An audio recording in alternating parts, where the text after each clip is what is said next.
The United States is an empire going down. I wish I didn't have to say that to you, but it's the truth. And we can't pretend it, although we surely do try, to get away from that. We can't compete. The best, cheapest electric car in the world is made by a Chinese corporation. Over the last 20 years, all the car companies tried as best they could, spending a fortune to become the best and the first to make an electric car. Mr. Musk was the first, and therefore he's so rich. But he's been bypassed. The Chinese have outdone him. By the way, he's no longer the number one electric car seller in China. That's been taken over by Chinese companies, BYD company in particular. Solar panels are the same. All kinds of chips are the same. The DeepSeek AI mechanism is the same. And we could go on. Yesterday I saw a whole video devoted to the unmanned air taxis that they have now produced in 2 or 3 Chinese cities. I mean, all of that's coming to the United States sooner or later. It's going around the world. If the United States walls itself off, we will be the laughingstock of the world as the rest of the world advances with the technology coming out of China, and we sit there unable to move because even our technology will not survive because it will be outdone in terms of the Chinese and therefore have no foreign market. All of these are signs on the wall that the rest of the world is reading. And the United States has to do something to deal with this. If it stays with an open world economy, it means the United States is going to have to adjust to that world economy, adjust to not being number one in it, adjust to the fact that the US dollar will not be what it has been for 75 years. It'll lose some of its value, maybe a lot of its value, and that'll make our import more expensive. A lot of adjustments, and many of them costly. And we know, or we should, that when you have a period of adjustment in an economy, the people at the top, the richest, the most powerful, the CEOs, are in the best position to hold on to their wealth while the adjustment becomes a problem for everybody else. But here in America, that is very dangerous politics. That's the end of the middle class. That's the immiseration of the working class for an unknown length of time. It's already been going on for 20 years. That's why Mr. Trump gets elected, because things, even in America, are unsettled and worrisome and frightening people. And they look at the conventional Democrats and Republicans, and that's what they get, conventional. But conventional has turned sour for the United States. It isn't the top dog anymore. And what you're getting now is the defensive crouch, the wall off the people of Central America, wall off the rest of the world. Listen to Mr. Trump. The whole world has been cheating us. You know, if you go to a clinic, they'll call that paranoia. This is a problem. You are reacting to a difficult situation, not by trying to sit down with your competitors and work something out, but by imagining you can wall yourself off from the world. It's not going to work. It never has worked with countries just as powerful as the United States. The British Empire in its day was unmatched in human history. They thought they would last forever. England is now a small, wet, offshore island of Europe. And that's what it was centuries ago. And that's what it is returning to. And all of its navy and all of its power and its victory over Napoleon, you know, that's the way it is. And that's what's happening to us. And that's very difficult. I'm compassionate with my fellow Americans. It's no fun going through a decline like this. But you don't make it better by pretending it didn't happen or isn't going on. Mr. Trump is a bloviator. He's going to tell you dramatic, what the bottom line, he's desperate. And his desperation is dangerous. I find it mind-bendingly terrifying to think that the United States imagines that it is going to come out of a war with China allied to Russia. I mean, We have a population of 330 million. Russia and China have together 4 to 5 times that population and a much bigger geography. They cover more land and they have 5 times the number of people. And they both have nuclear weapons, lots of them, and a big army. And here's a big difference between the 30s and now to keep in mind. Over the last 40 years, the United States has dismantled its industrial capacity. It has focused itself on producing and distributing financial services of all kinds and are doing a lot with high tech, Silicon Valley and all of that. And that has kept it going. And most important, the world has financed the United States. All those rich people I talked about before parking their money here. That's why their money is here. Foreign governments, including Russia and China, keeping their wealth in the United States, which was taken from, or Europe, was taken from them in the war with Ukraine, in the case of Russia. So they kept their wealth here. We benefited from all of that. None of that is true anymore. China has the great capacity for manufacturing. If you're going to start to produce for war in a major way, they're going to outproduce us. They're going to outproduce us with drones and missiles and planes, because they have all that. We don't have what we once had. They do. Partly they do because we moved American companies over there or European companies over there. And they're very aware of that advantage. That was their strategy. That's what they pursued. The United States is not in a position, unless it is going to risk self-destruction, which maybe it will. It's been done before. Look, the war in Ukraine should be a wake-up call. Don't let it be otherwise. The United States intended to win that. Everything done for the last 10 years in that poor, poor country. The Maidan Revolution, the coup d'etat, the separating them away from Russia, the attempt to bring them into NATO. I mean, it's really straightforward, pretty obvious. And when the war begins, when Russia invades, Mr. Biden and Mr. Blinken telling us Russia would come to its knees, the ruble would collapse. It's all wrong. None of that happened. And the Russians every week move further west and take another chunk of Ukraine under their control. That war is being lost, dramatically lost. And as the New York Times said a couple of weeks ago, when it had a remarkable article that people should read, in which it documents in detail how at every step of that war, American technicians, American military personnel did the intelligence, did the reconnaissance, did the strategic planning, selected the targets, enabled the missiles to be shot.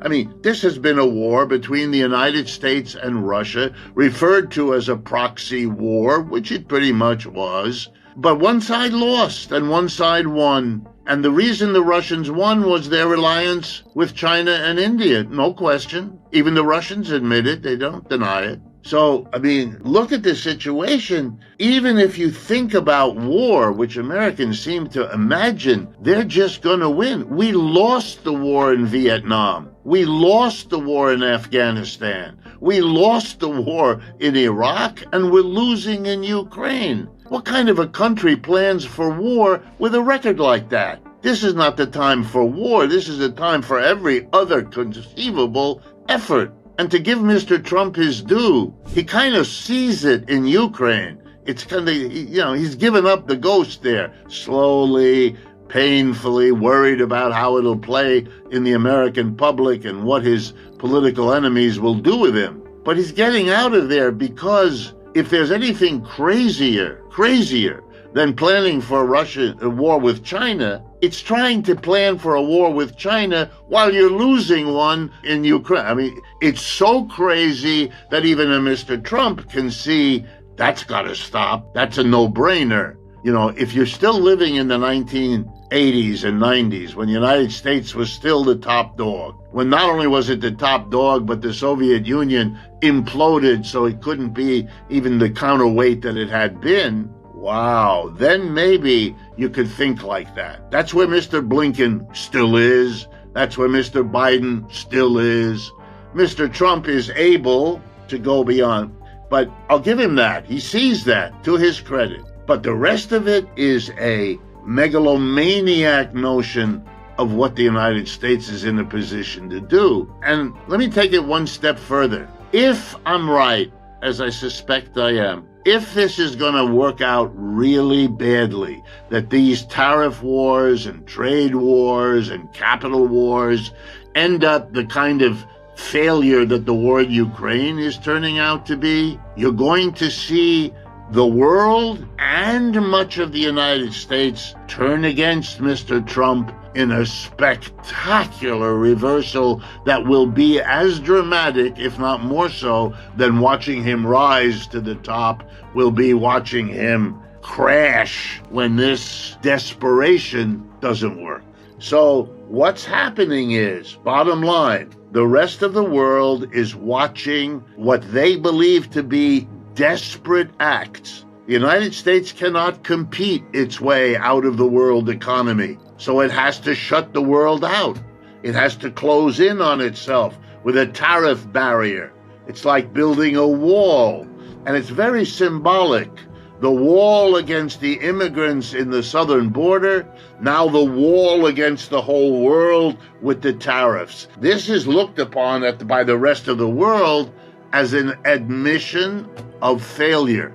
And by the way, it's clear in the rest of the world that it's failure in competition with China. And that reputational damage means that all the wealthy of the world are saying to themselves, we're not going to leave the United States, but we're reducing the portion of our wealth that's over there in the United States because it's too risky. And we're going to move out of the United States into less risky assets in other parts of the world. And that's the only way to explain that if you take a look, as I did yesterday, at the movement of the US dollar from January 20, when Mr. Trump becomes president, to April 18th, that's the numbers I looked at just a few days ago, the dollar lost almost 10% of its value. That's because people are unloading it. And when I say people, I mean also rich Americans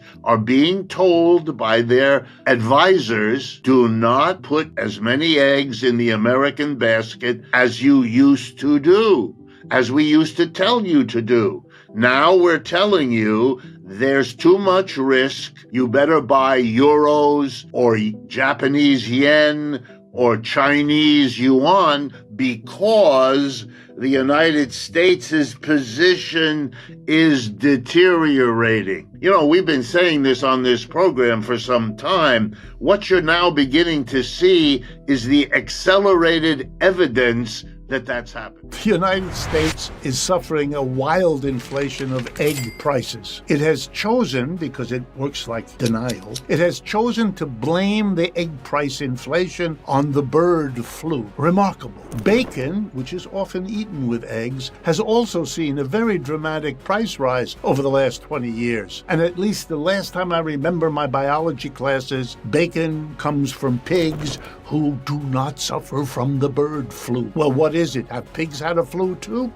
Here's the story. 3 or 4 capitalist enterprises dominate in both the pork and egg industries. Not in the same way. It's a bit more in pork than it is in eggs, but it's basically dominated. And for them, a flu, if there is one, means a shortage of eggs, which means the prices go up. And they have a lot of interest in high prices for what they sell. If the price goes up more than the quantity goes down, their profits go up, and guess what? Across the time of this inflation, their profits have gone up. Hint, this is a story about capitalist enterprise and how it reacts. Egg prices are not just up because there's a flu. Bacon prices aren't up at all because it's a flu in birds. Stop. This is capitalism's tendency to monopoly that's playing out its very old role just again. But here we have the Trump government running around the world looking for eggs. The egg businesses that depend on it aren't looking around. Hint, but you don't need hints. Anti-communism at home and anti-Soviet NATO abroad was a wonderful cover to hide something else that was going on, namely the expansion of the American empire. World War II had exhausted the European countries. Those are the ones that had pioneered colonialism. They had the great empires. Britain had India and many other parts of the world. The French had huge portions of Africa. The Germans at one point had also had it. They had lost it a little earlier. The Japanese were expanding. All of those people's empires had been destroyed. They couldn't afford to maintain them after the terrible losses they suffered in World War II. So as they withdrew or were thrown out of their colonies by revolutions, anti-colonial revolutions, the United States stepped in. It didn't have the bad reputation. It had not participated in the old colonialism. It had been a colony itself who fought a violent revolution to stop being one. And that was the mood of the late 20th century. So the United States could quietly come in and establish commercial, industrial, and financial relationship, bringing the dollar, bringing loans from the IMF and World Bank that it controlled. It took over, and its 700 bases were a very convenient accompaniment to becoming the dominant economic power in the world. The U.S. empire replaced the European empires across the second half of the 20th century. But it wasn't admitted, and it wasn't made public. It was hidden behind the Cold War that we have to fight with that evil Russian empire. Russia did develop nuclear weapons during the Cold War, so they became a serious military problem for the U.S. But they were never a political problem. The United States outmaneuvered them in the United Nations at every turn, and they were laughably behind the United States economically across the entire Cold War. The GDP, the gross domestic product of the United States during the Cold War, was always 10 to 20 times that of the Soviet Union. There was no economic competition. There couldn't have been. The Soviet Union had no chance. And so in that period, the United States accomplished what it set out to. It did contain the Soviet Union. It did. And it did squash the labor movement, the socialists, and the communists. Labor movement was 1/3 of our working class population in 1950. It's now 1/10, a very dramatic, systematic drop. The Communist Party barely holds on to a minimum existence in the United States, and the same is true for the two old socialist parties. They exist, but their influence is a tiny fraction of what it once was at the end of World War II. The old Cold War did its job. And then a number of things happened to change everything. And that's what's so important to understand now. Number one, the Soviet Union, which was the whole story of the Cold War, collapsed in 1989 and 90. It's gone from the story. You can't sustain a Cold War against an enemy who isn't there. The Soviet Union went through a crisis period lasting several years, during which it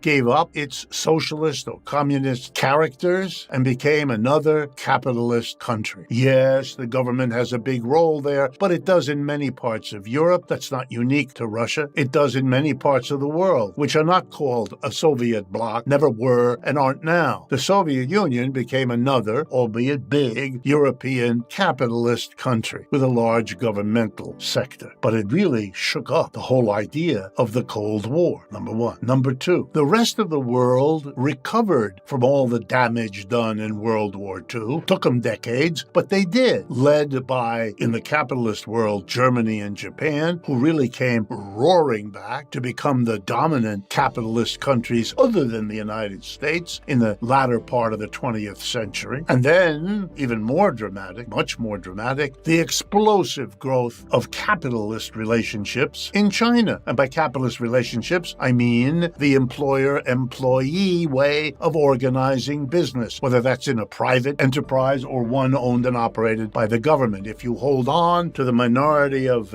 executives and leaders and capitalists, it doesn't matter whether they're state employees or private people, the relationship in production between them and the mass of employees is quite similar. That's why we call one of them private capitalism and the other one state capitalism. Socialism sort of gets involved with state capitalism capitalism, and you have to be a little bit more complicated. China holds on to employer-employee relationships, but it also has the right, as it does, to claim that it is socialism with Chinese characteristics. It's a little bit like Scandinavia was socialism with Swedish characteristics, or Germany is socialism with German characteristics, and so on. My point here is that the changes that happened, particularly at the end of the 20th century, were the beginning of the end of the old Cold War, and we're now living at the end. Here were other changes that played a role. The United States empire began to shrink. Its place was taken, particularly in the last few years, by the rising economic power, strength, and wealth of China. For the first time in a century, the United States has a major economic competitor. The Soviet Union never was. China is. And China with its allies, the BRICS, is extremely formidable. It's a richer bloc than the United States and its major allies, Germany, Britain, France, Italy, Canada, and Japan, the so-called G7. They are a smaller economic unit than China and its BRICS allies. And the whole world is now adjusting to the change. The end of the dominance of the United States. Itself, the United States cannot afford the cost of its shrinking empire. It tried to hold on in Vietnam. It was defeated. It tried to hold on in Afghanistan. It was defeated. It tried to hold on in Iraq. It was defeated. The war in Ukraine is a process of defeating the United States. It isn't, therefore, all that surprising that you would eventually see a political movement in the United States, Trump, saying, let's cut our losses. We cannot do it. We cannot maintain an empire against what's happening in the rest of the world. We can't do it militarily, even though we remain the strongest military force. Our opponents, now Russia and China together, are really a serious opponent across the board. And we've solidified their alliance by trying in Ukraine to break it up. Didn't work. Had the opposite effect, strengthening that side of the divide. And Mr. Trump is withdrawing from Ukraine, withdrawing from NATO, hemming and hawing along the way, frightening the Europeans who entrusted their defense to the United States' overwhelming dominance, having misunderstood, as American leaders did, that empires that go up like that also come down, that the country that's dominant at one point isn't at another, and you'd be hitching your wagon to possibly the wrong horse. The Europeans are discovering, shocked,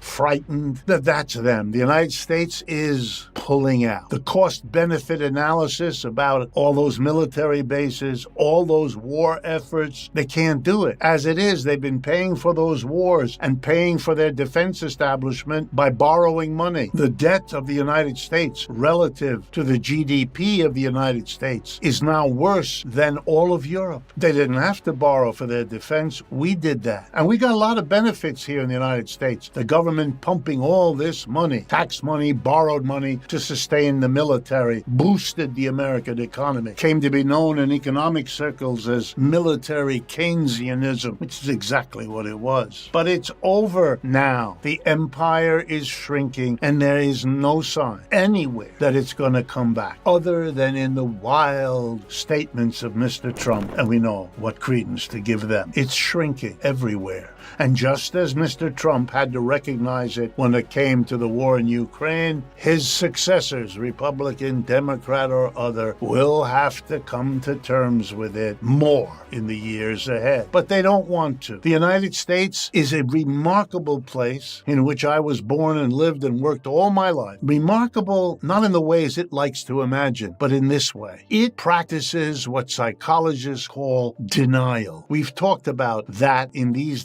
presentations in the past. In the last election, neither Mr. Trump nor Ms. Harris could speak a word about a declining empire. They couldn't speak a word about the losses in these wars and what that means. They couldn't speak a word about the rise of China and the BRICS in terms of what it says about, oh no. All you had was denial. We are the biggest, greatest country in the world, repeated over and over. That kind of repetition usually signals that whoever's doing it knows somewhere that it isn't true, but reassures themselves by saying it over and over. We do have a choice. We can sit down with the emerging Chinese economic powerhouse that has already shown us it can match every American technological breakthrough by a Chinese equivalent. Nobody else can do that. The Europeans can't do it. They're acutely aware that they are unable to do it. The economic powerhouses are the United States and China, and they will either sit down and work out how to share and live in this planet together, or they'll destroy everybody, themselves included. We all know which we hope for. You don't need me to say it. But we don't have that yet. Instead, we have the United States provoking China at every turn, and the Chinese defending themselves understandably. It's a very old story, the empire that goes down, trying to prevent the others that are emerging. Never works very long. In the end, it's kind of easy to say which way it's going to go. It's already becoming clear now. But that doesn't mean that the declining will understand or face its reality. That may take more disappointments, more lost wars, more economic turmoil at home. Our problem is our capitalist system and the decline of our empire, which interacts with our economic system so that each worsens the other. That's where we are. Very hard place to be. I'm compassionate with my fellow Americans, left-wingers and right-wingers. It's hard to go through the decline of the empire. It was so much more positive when it was rising, but that's no excuse for not doing it. We do have to face the reality. Otherwise, it will keep on crashing down on us in ways that we will be less and less able to shape or to control. And that would mean sitting down with the Chinese and working out a deal. But so far, no, we have our 7th Fleet over there in their ocean. We fight with them over their little territory of Taiwan. We ring them with military alliances and bases. We do to them what they've never done to us. It's extraordinary. But the illusions about it, the make-believe, the ideological theater performed as this new anti-Chinese Cold War becomes our reality because the other one is gone, is faded away. And the delusion is sustained by imagining that what made the Soviet Union disappear was something the West did. It didn't. The Soviet Union didn't collapse because the West invaded it or bombed it or shot at its troops or anything like that. It fell apart of its own internal contradictions and problems that it postponed, kicked down the road, evaded until they came back and were presented as more than you could do. That's typically how societies fall apart in most cases. And why is it important to learn the lesson? Because the question that you all have to ask and answer is whether or not that isn't what's happening in the United States today. The growth period of the United States, the ride up of the empire, was a time when we encouraged and welcomed wave upon wave of immigrants. We understood they brought ingenuity, they brought energy, they brought their youth, they brought their productivity. They literally made America great. Now we can't absorb them anymore, so we demonize them. We turn them from being the agents of success into being the causes of failure.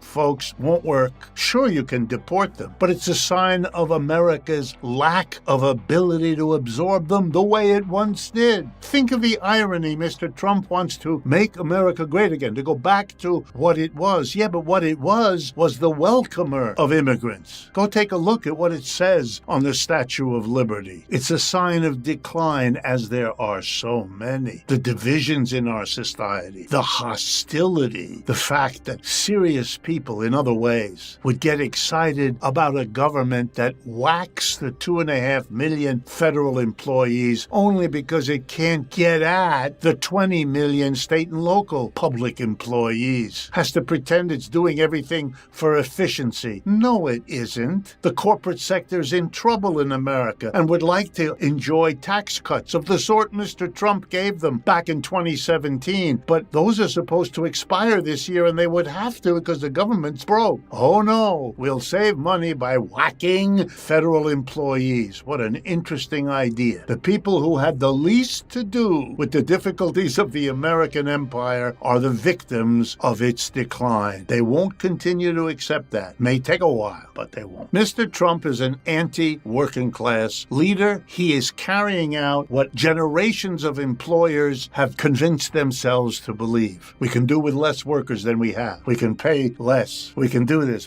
You can't. You pay a price. You can't do it. You can't make fewer and fewer workers do the same amount of work. They will find ways to block it, it's childish. Same thing. You can't keep cutting the taxes from business and put it on to individuals. They will have a tax revolt, and then the whole system will be in trouble. You can't keep doing it. It's not working. But they're employers. Their eye is on the profits. And if you can do something to improve their profits, they'll let you do it. They can't afford to look at the long-term results because their decisions have to be made now. That profit has to be good now to move their career up. Otherwise, their career goes down. Capitalism turns out to be its own worst enemy, to have the kinds of problems that it has to turn in to solve. It can't keep finding foreign problems, not foreign immigrants, not foreign trading partners that are cheating us, not a foreign empire that is threatening us. Stop. Look to your own system. It too, like all previous systems, has a period of rising, a period of success, and then a period of decline and disappearance. Europe has about a 30% tariff against electric vehicles. The United States currently has a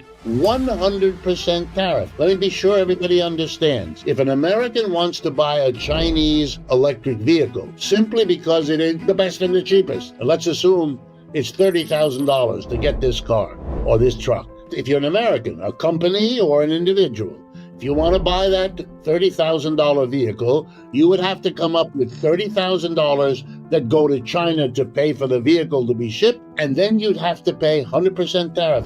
Another $30,000 to Uncle Sam as the tariff. Tariff is just the name of a tax. The tax on that imported vehicle.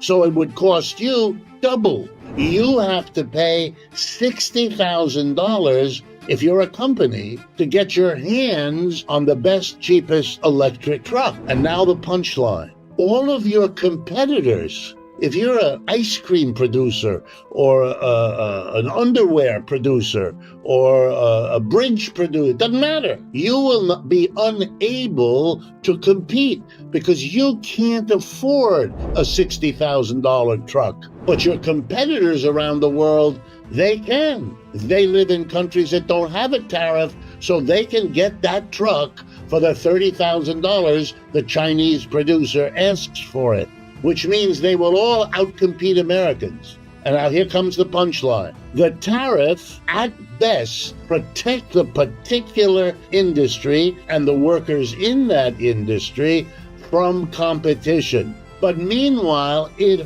hurts them in terms of the competition of every other industry with the rest of the world, because the rest of the world will be able to buy the cheap, high-quality trucks from China, but the Americans will either have to go without or they'll buy the less good, more expensive electric vehicle made by Tesla or GM or Ford or Toyota or anyone else you might pick. And what are they going to charge for their cars?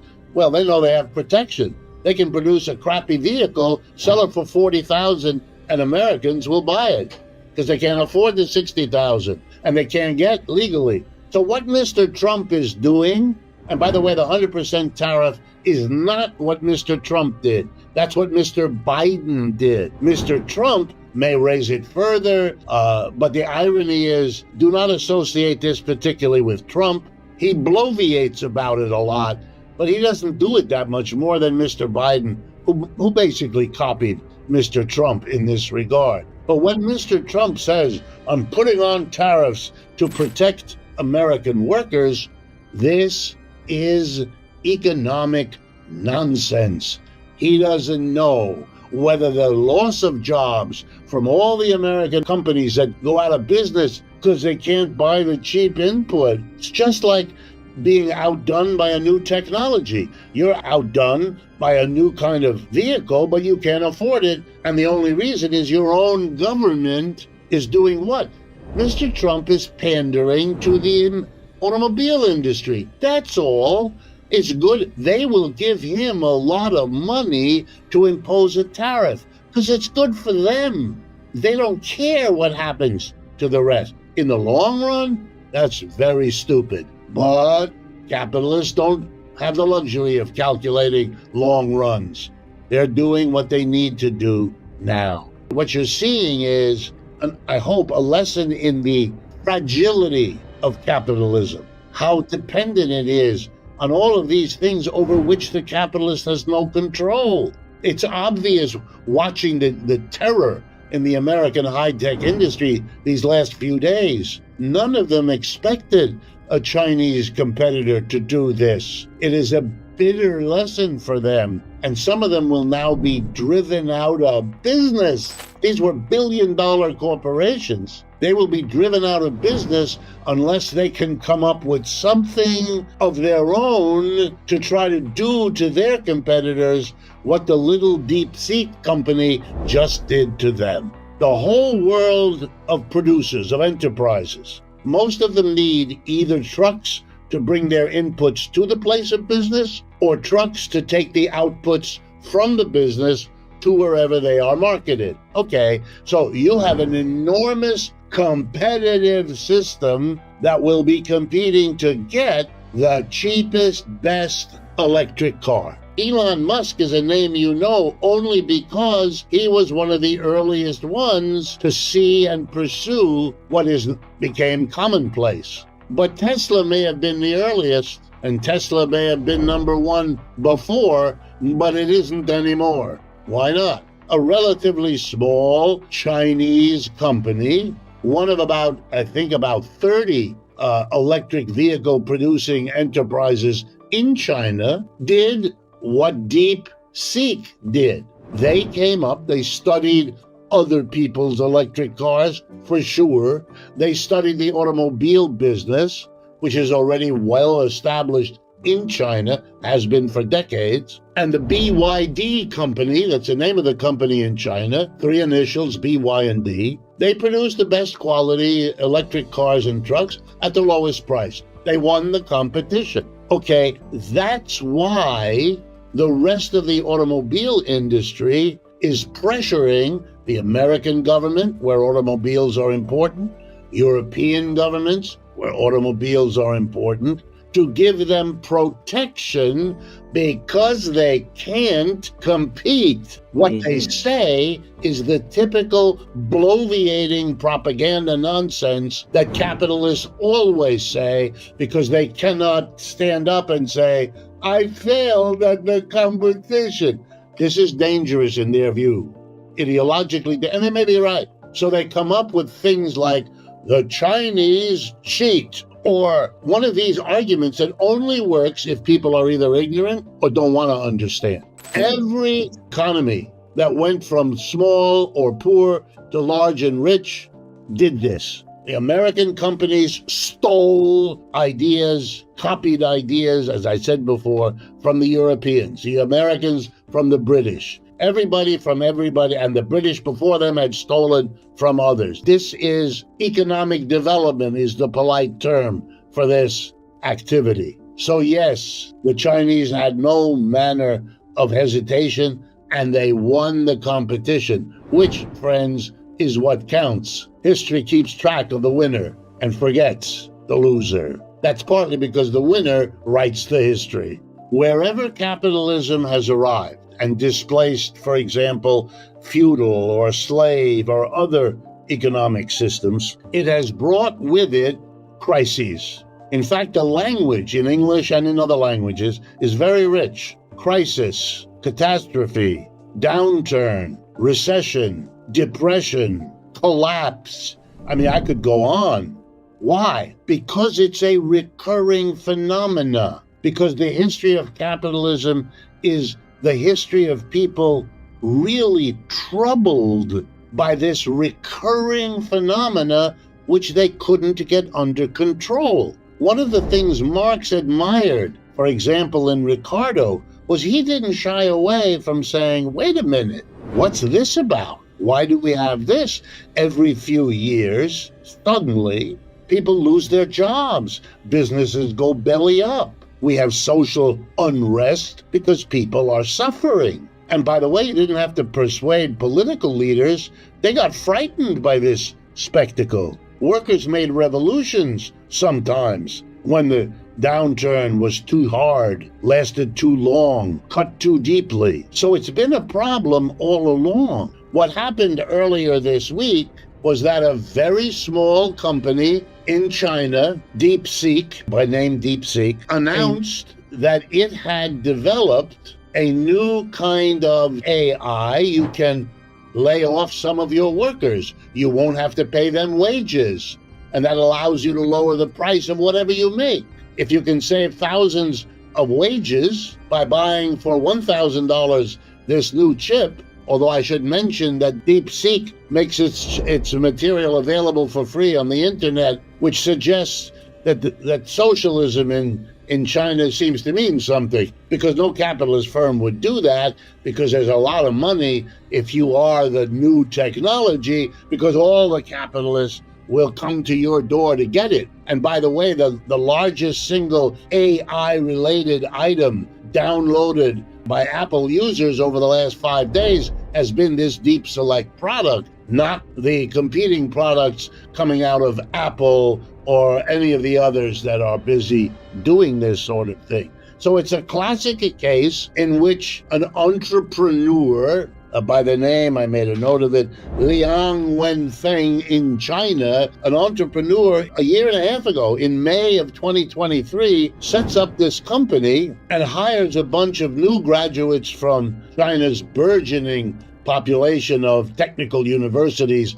and technical colleges. There's a lot of people with a lot of skill around in that society now. That's a decision of the socialist government to stimulate and support all of that. I should note for people, if you want the most important element that I can think of as to why this happened in China and not here, I would say to you, in China, there's a new university opening every few months. In the United States, there's a university closing every few days. And that is a difference that in the longer run is going to produce many more experiences like the one I'm describing with DeepSeek. In short, they are now sitting on top of what's going to be a tremendous boom. Because not only is it a high quality, and not only is it available for next to nothing or nothing, but it is going to be reproduced since it costs a tiny fraction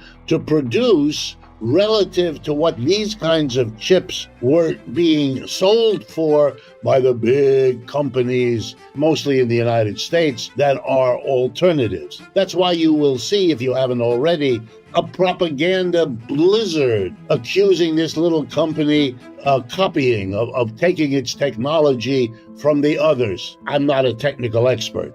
I would assume they probably did, because almost all technology uses what went before to try to do it better. Yelling at someone for doing that is a little silly. It counts on the audience not knowing that copying, paying for what you copy, stealing what you copy is normal, happens all the time, happens crisscross the world. The sudden announcement that you're outraged that this has happened means that you're either ignorant in a way where my heart goes out to you, or you're just a liar hoping that people don't understand that the accusation you're making is childish. Britain accused the United States of stealing everything from British economy, and there was a lot of truth to it. The Germans stole from the British. Central Europeans, Polish people stole from the German. I mean, stealing is very close to using. When you use a technology, you learn about it, and if you're clever, you can begin to see ways to improve it. So yes, Deep Select, no doubt, studied existing technology and took it one step further, which is normal. But that normal takes me back to telling you why capitalism is a terribly anxiety-provoking system. There's a reason capitalists die of heart attacks early in life, because they are living an impossible situation at any moment. That's why Sharon was good to tell you. On Monday of this last week, NVIDIA, which was the leading company producing these kinds of chips, lost, if I understand it, hundreds of billions of dollars of value in a matter of minutes. You try to understand. That's an amount of money that equals what the gross domestic product of many countries is. NVIDIA was a dream company. It went from nothing to being valued at more than $2 or $3 trillion. It's mind-bending. And then this little company in a little corner of China, a little entrepreneur is able to cause, it gives you an idea, that's the worst nightmare every capitalist suffers. And by the way, it's one of the explanations that should be understood. Why are capitalists always trying to press down the wages they pay? But using immigrants, if they can do it that way, moving production to where the poor worker lives so you could hire them, replacing workers with machines. And you'll hear people who don't understand capitalism tell you, oh, they're greedy. This has nothing remotely to do with greed. Are capitalists greedy? Sure. Are workers greedy sometimes? Sure. But this has nothing to do with some personality quirks. This has to do with a system that is ruthless in rewarding the one who makes a breakthrough and punishing the one who doesn't. And therefore, they're constantly squeezing. Why? Because the more profit they can get now, the better their cash position to buy a new technology when one emerges. The company that can get their hands on it fastest wins. If you discover a new cheap resource, if lithium turns out to make a better battery for electric cars than how do you get lithium? You have to buy it. Where do you buy it from? Well, you hope to find the cheapest, but your competitor may have a lot of money with which to buy lithium and keep you from it. Oh, you better always accumulate. That's why in volume 1, there's that lovely line of Marx's, accumulate.